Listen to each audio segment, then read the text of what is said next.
Course 3, Lesson 95, we are looking at the slant heights of pyramids and cones, and this requires us to use the Pythagorean theorem to find those slant heights. So, first off, what is a slant height? Well, we use it to be able to find the surface area of pyramids and cones, but it's basically the diagonal distance along the surface area from the apex to the base.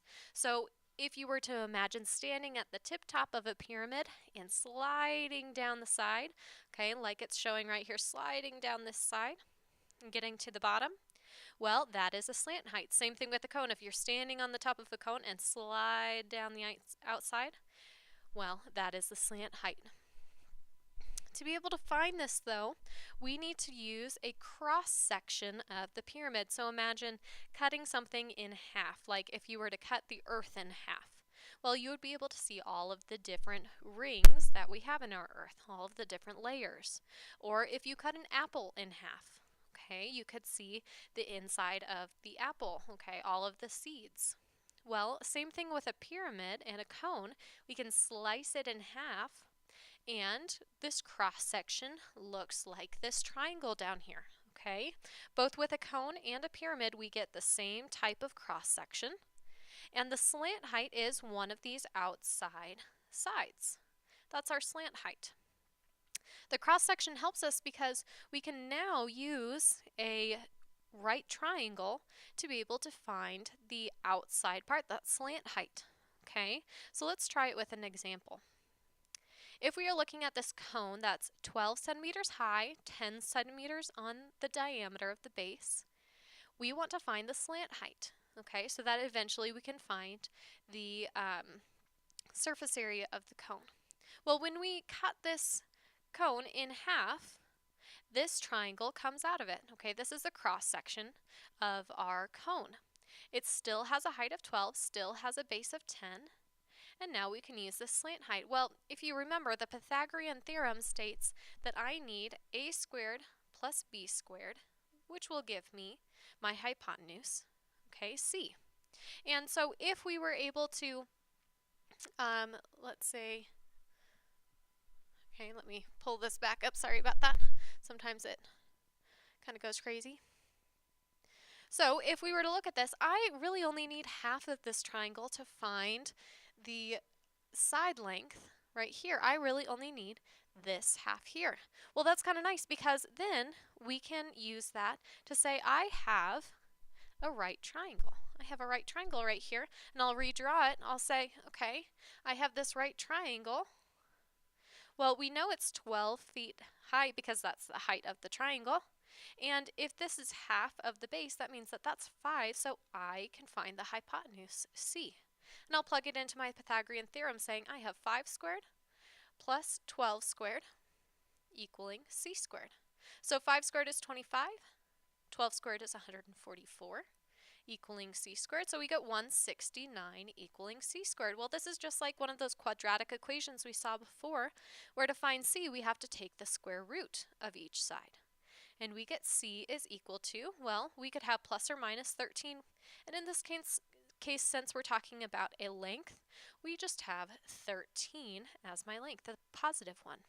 So we can use the Pythagorean theorem to find the slant height of our pyramid, or in this case, of our cone. Trying another one, we have a cone that has a height of 6, a diameter of the base of 4.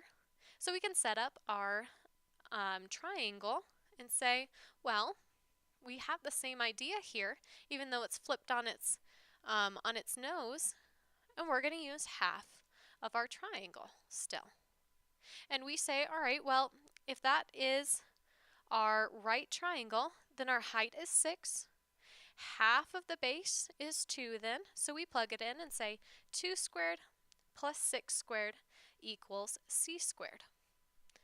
Okay, well, we would say, okay, 2 squared is 4 plus 36 equals c squared. So 40 equals c squared. And I take the square root of each side. So c equals plus or minus the square root of 40.